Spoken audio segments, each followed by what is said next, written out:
Perkenalkan, kami dari kelompok 3 dari mata kuliah Informasi Ekonomi Sekolah Tinggi Ilmu Kesehatan Zambas, dengan dosen pengampunya sendiri itu Bapak Nugraha Irianta Dena Surya SBAMM. Dan untuk sebelumnya sini kami akan memperkenalkan anggota kelompok kami. Pertama, saya sendiri Riko, nanti akan sebagai moderator. Di samping saya ada Saya udah ikuti Osamada, saya sebagai pemateri. Oke, dan di samping saya ada Saya Nur Hafiza sebagai pemateri. samping saya. Saya Sekali Lady sebagai pemateri. Oke, dan di ujung. Saya Francisca Lintang sebagai pemateri.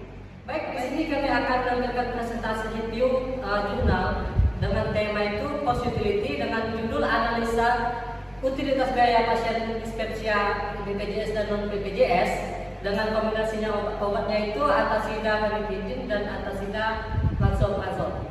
Baiklah, untuk penjelasan lebih rincinya bisa disaksikan untuk presentasi berikut. Selamat menyaksikan.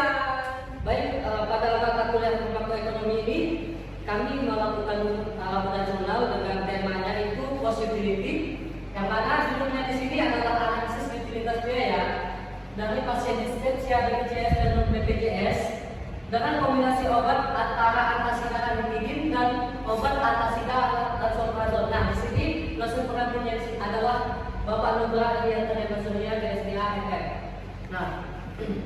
Nah, untuk anggota kelompok 3 di sini ada Francisca Lintang, Ninja Setia, Nur Hafiza, dan ada kakak Nika Febi Ahmedi, ada saya sendiri Niko, ada banyak Witi Osamada.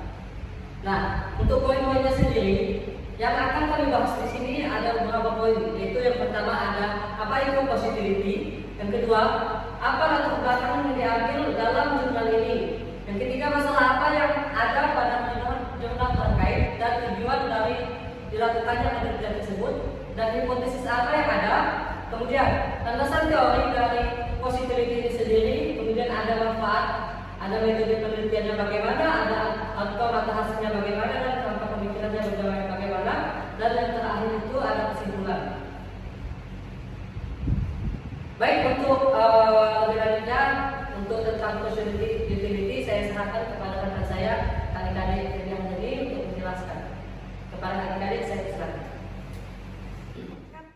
Baiklah, selanjutnya adalah latar belakang, di mana latar belakang ada definisi penyakitnya, yaitu dispepsia merupakan kumpulan gejala keluhan yang terdiri dari perut penuh, sendawa, rasa panas di dada, seperti halnya pada penyakit MAH.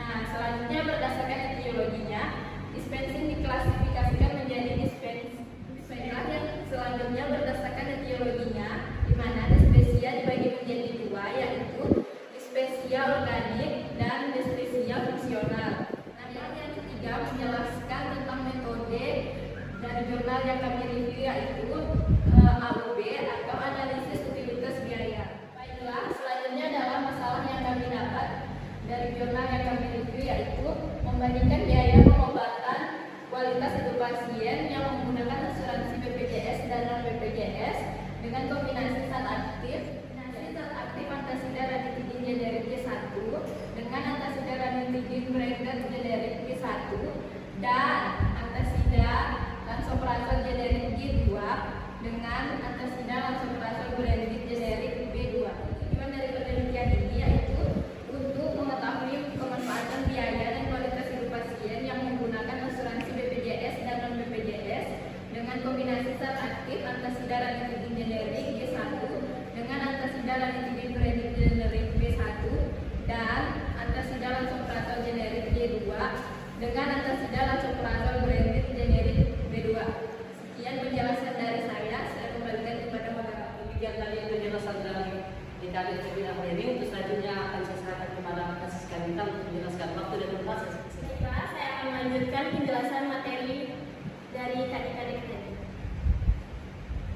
Nah, selanjutnya ada hipotesis. Kita tahu bahwa hipotesis itu adalah dugaan sementara, di mana dugaan sementara ini akan menjawab pertanyaan dan akan menjawab kebenaran di dalam penelitian ini.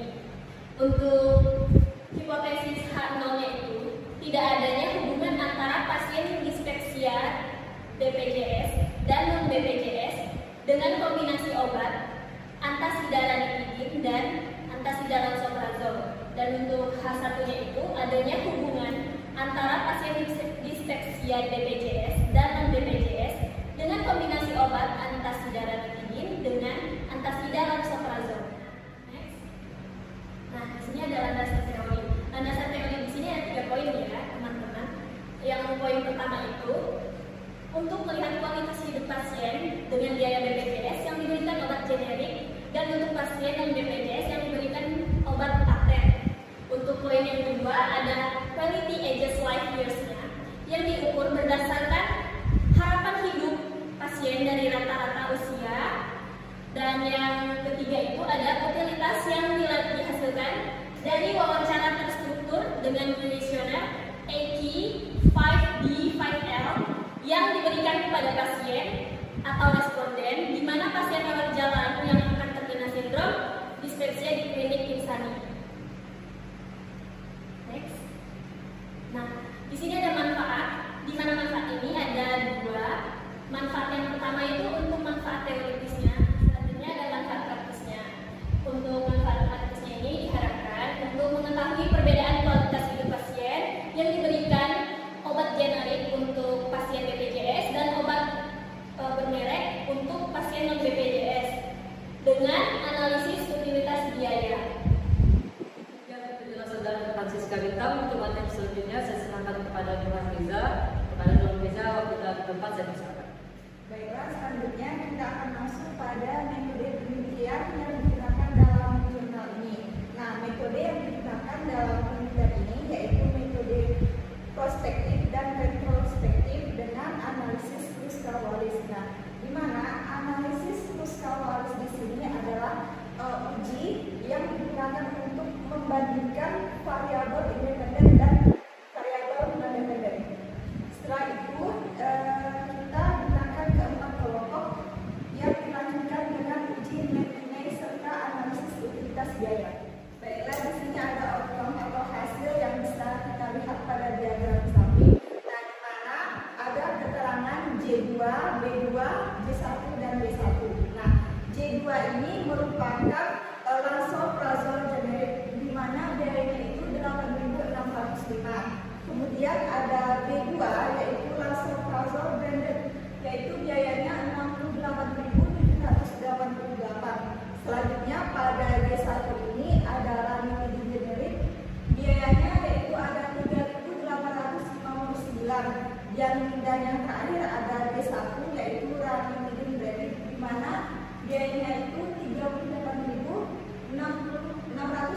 Nah, pada diagram di sini bisa kita lihat biaya yang paling besar itu terdapat pada biaya 68.788 atau pada B2.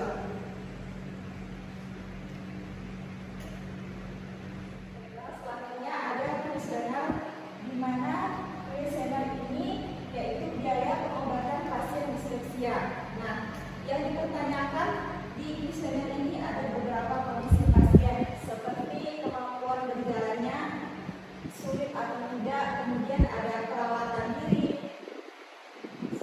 kemudian ada kegiatan yang biasa dilakukan, kemudian rasa nyeri atau rasa tidak nyaman, selanjutnya ada rasa cemas atau depresi. Nah, di sini ada perbandingan 4 kelompok pengguna obat J1, J2, B1 dan B2. Nah, di mana ada uji perbandingan utilitas pada keempat kelompok. Nah, di sini yang dibandingkan adalah variabel utilitas dan variabel kualitas hidupnya. Selanjutnya ada utilitas biaya pasien BPJS B1 dan non BPJS B1. Nah, di mana pada tabel ini perbandingan dari life year dan kemanfaatan, kemudian didapatkanlah kualitinya. Sekian yang dapat saya sampaikan, saya kembalikan ke moderator.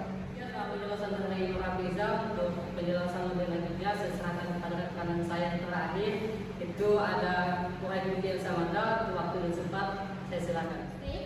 Saya akan melanjutkan penjelasan dari teman-teman saya yaitu tentang kerangka pemikiran. Nah, kerangka pemikiran ini diambil dari jurnal yang telah kami review yaitu tentang analisis utilitas biaya pasien BP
pasien spesial BPJS dan non BPJS.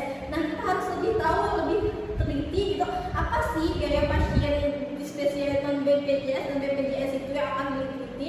Nah, yang akan diteliti yaitu biaya langsung yang diberikan pada pasien rawat jalan. Nah, kita harus tahu dulu, harus tahu lebih lanjut kan. Nah, biaya langsung itu seperti apa sih? Ternyata biaya terefektif dan terefisien untuk pada pasien BPJS dan non BPJS. Nah, setelah kita tahu variabel X ya, kita harus tahu variabel Y-nya. Nah, variabel Y-nya yaitu obat antasida ranitidin dan obat antasida lansoprazol. Nah, obat antasida ranitidin dan lansoprazol itu diteliti sebagai apa sih? Yaitu kita akan meneliti adanya efek farmakologi pada kombinasi zat atau kombinasi obat dari antasida lansoprazol dan antasida ranitidin. Nah, kita harus lebih tahu lagi, lebih rinci lagi bagaimana sih maksudnya, yaitu pengaruh efektivitas terapi dan kualitas hidup dari pasien tersebut.